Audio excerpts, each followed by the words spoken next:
So Shan, take us back to Queensbridge in the 60s, right? What was it like during that time? You walk in the streets, what are you seeing? Like help I paint wasn't that walking image. the street. I was born in '65, so me to walk the streets of Queensbridge, you had to go back to like 1970 and something Okay. like that.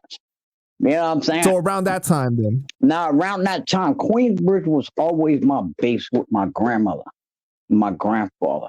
My mother, we lived there, and then my mother took me to Brooklyn for a little while. But once I ran away and all that stuff, and I was staying over here and staying over there. Eventually, my grandmother, because I used to always, my grandmother used to figure like, how is he meeting me at the bus stop every day? So she knew that I was somewhere in the projects or somewhere around there. And she's like, yo, forget all that. Just come here. I'm not hearing it. That's when I got in school. I did a whole bunch of other things. I did the right thing. But, but Queensbridge was always my home base. My birth certificate says 4008 10th Street, where I was when I came from the hospital. I'm like an original Queensbridge. I'm not like, I was born somewhere else and came there. I'm original. Like when I came out to poo poo, I went to Queensbridge, and that's what it says on my birth certificate 4008 10th Street. So anybody that would want to try and question my Queensbridge credibility just because I lived in Brooklyn a minute ago, son, my birth certificate says that that's where I came to be. And look, and if it wasn't that, then how come everybody in Queensbridge knew me growing up? You know what I'm saying? Even when I was in Brooklyn, I always went to, by the time I was 7 years old, you can't let these kids do this shit right now. By the time I was 7 years old, I knew how to get on the 4 train, go to Times Square, and catch the 7 train and go to my grandmother's house by myself. Wow. That's crazy. And I spent time at my grandmother's house like that from early age. You know what I'm saying? And so you wouldn't do that with your. I wouldn't dare put my daughter on at 14. Would not put her on a public bus by herself and say, our parents were fucking neglectful. So, I was gonna bring that up because you were talking about before that you don't think your kids could have handled what you went through at such an early age, right? So now with you saying that at 7 years old, you were already out taking, the public transportation on your own, going to Queensbridge, everything, right?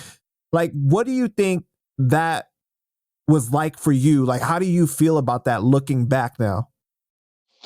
It was an experience. It was something that instilled in me independence. Learning the ways of the streets and knowing not to talk to strangers. I mean, I was embedded with all of the rules that a child should know. Don't talk to strangers. You don't go nowhere. Don't talk to them. If anything happens, yell police. Matter of fact, don't yell police, yell fire, because fire brings up fire. Everybody want to know what's happening. Is it my house? Is it whose house is it? Excuse me. So I was embedded in all them rules, but nowadays, I don't even trust my children on my yard by themselves. And they don't understand why. Because you have devious people out here that might think I have more than I had. At one point in my life, I did have so much. And this is why I'm paranoid about my kids, because they were talking about kidnapping my children. Yo, we're going to kidnap Shan's children for ransom, yo. This them 40 projects dude. Fat Cat and them. Fat Cat and them do them, but see, Shizzle ain't that one.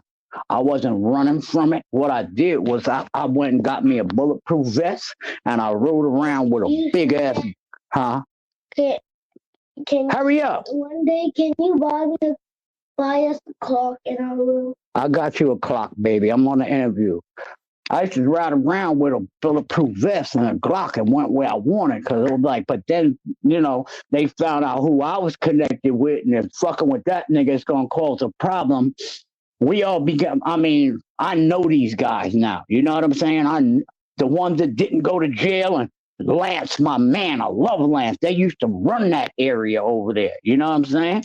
But Shizzle's a cool ass nigga. We don't fuck with him like that. Y'all do whatever to everybody else. And with all the money I had, I've never been extorted. I've never been robbed. I mean, 50 of them tried to rob me, but then they gave me my respect after I stood up and put my back on the wall.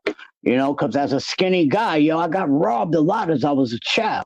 But once I got older, it's like, yo, son, what's up?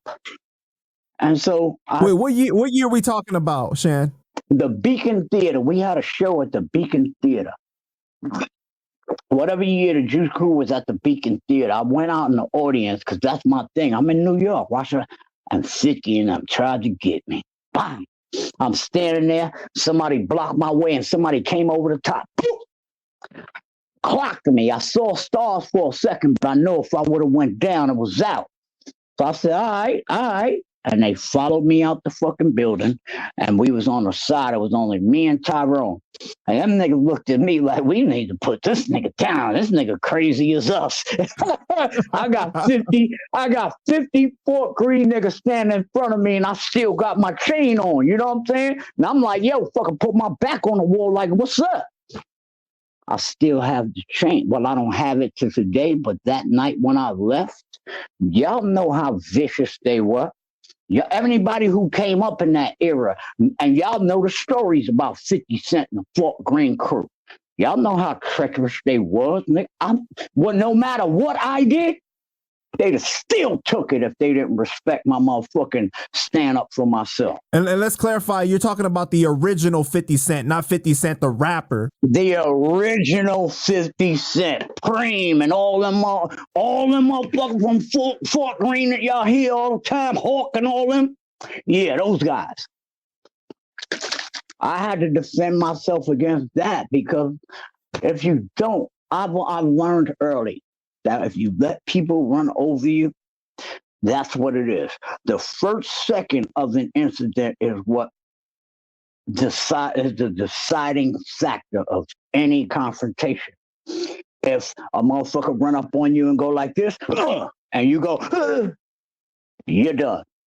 But if a motherfucker run up on you and go like this, and you pop him, nigga, it's a different story. So that changes the whole outcome. So everybody has control of every situation. It depends on whether you got a heart of a lion or whether you're just going to be eating like a sheep. I was eating like a sheep for a long time until I got tired of it. It's kind of like that whole thing where they say that you got to hit the bully back, right? If not, then they're going to keep on coming at you.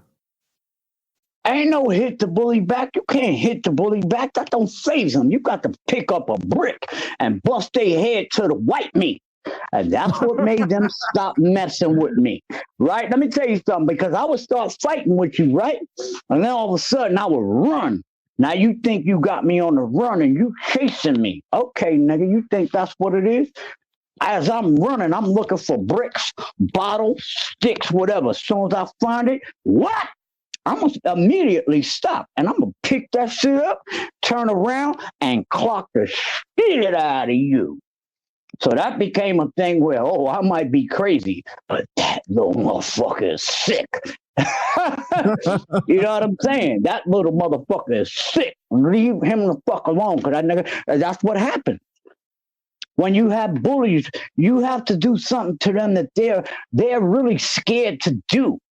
And I'm not a shooter. I wasn't a shooter. Forget all that shooting. Shooting, anybody could shoot from over here and hit a guy 12 blocks down or whatever and hit an innocent. I came to the point where I like to look you in your face while these things were happening. I want to look at you. I want to see this. I want to feel it as this joint go, whatever it was. It just made me crazy. You get tired of getting...